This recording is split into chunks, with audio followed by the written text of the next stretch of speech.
May mga legal actions po na ginagawa, no, yung dakip ngayon kay Pauline Canada. Ito yung garapalan, no, na ilang ulit na pala tinawagan to confirm para may access po, no, sa lawyers po natin si Miss Pauline. Pero until now dinideny po. Ganito po klaseng gobyerno itong Marcos Jr. government na ito. Na sinasabihan tayo na tayo yung sumunod sa batas, siya mismo po ang hindi sumusunod sa batas. Gagawin at gagawin talaga nila lahat hanggang makaabot sa ulo po sa aming mahal na pastor. Alam po namin yan. Yung 10 million, maging 30 million yan, parang kinupitan nyo pa kasi ang binigay, di ba, ng US is $2 million.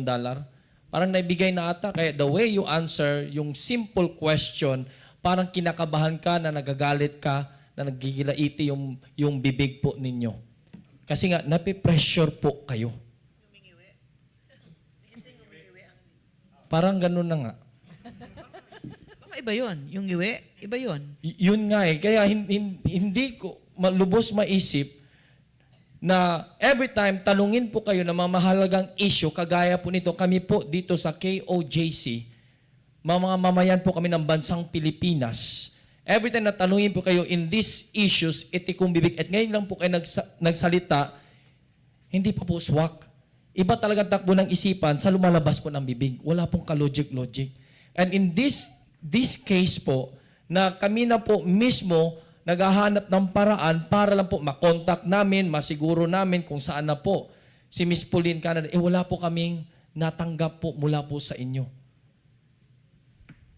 Ito pong klaseng gobyerno meron tayo. Napakasakit po isipin na wala pong umiiral na batas sa bansang Pilipinas. Sila po ang naging batas. Ini-implement nila, kinukuha nila sa dahas, ini-implement nila lahat ng gusto nilang gawin para makuha kanila at mahawakan kanila sa liig. Pero dito po sa Kingdom of Jesus Christ, tatayuan at tatayuan po namin ito. Ito pong buong compound, sabi po ni Ka Eric, ulan, init, umaga, gabi, madaling araw, umaga na naman, wala po kaming alisan dyan. Kasi ito pong buong compound, pagmamay-ari po namin ito. Lahat po ng mga kingdom citizens sa buong sanlibutan. Blood, sweat, and tears po ang ginugol po namin para po magkaroon po kami ng compound na gito. And we treat this as holy ground. Kaya dyan po, ito po yung pagmamahal po namin. For how many times you came here, wala po ang subject nyo dito. Pilit nyo kayong bumabalik-balik dito kasi po nagka-interest po kayo sa mga compounds po namin. Gusto nyo pong kunin ang mga compound property po ng kingdom. Buong sanlibutan. Bilang kami may-ari po, lahat po ng kingdom citizenship, itaga nyo po sa bato, hindi po kayo makakaapak po dito. Okay, thank you. My next question is, with what we've witnessed na nangyari kay Miss Pauline Canada and with the way the state is treating Pastor Apollo Sikibuloy as a perceived enemy and a threat to their political and personal interests, can the Filipino trust the Marcos administration's definition of justice?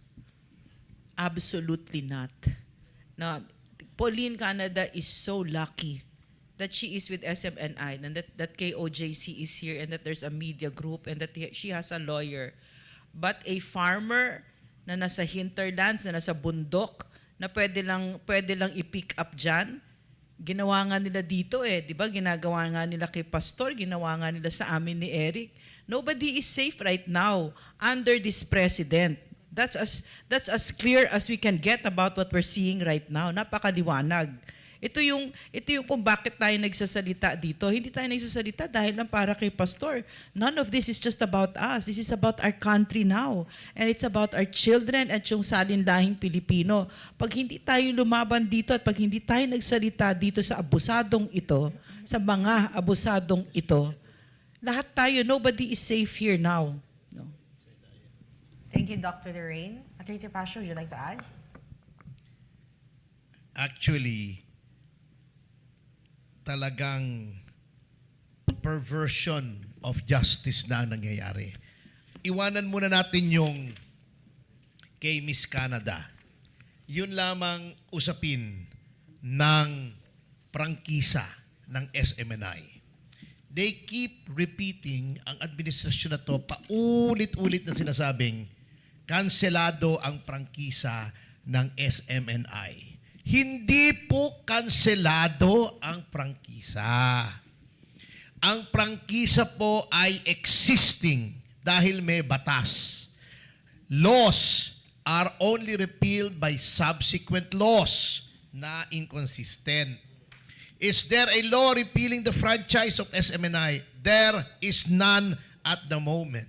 What we have is a House bill passed by Congress that says that the franchise should, the law granting the franchise should be repealed. Is that a law? No.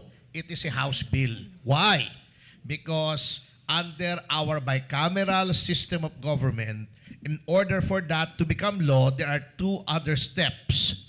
Number one, it has to have the concurrence of the Senate. Number two, it has to be signed by the President. Okay, wala pa nga tayo dun sa second step sa Senado. Bakit hindi makapag-broadcast ang SMNI under the existing franchise?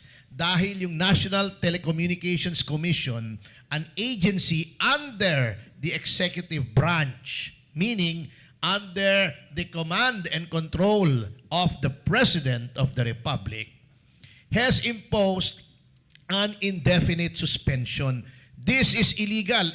Na kay Attorney Torione yan, kung imamarapatin mo, papa-please lamang, alam nyo po, ay hindi po pwede yung ginagawa ng NTC as a regulatory body to impose an indefinite suspension.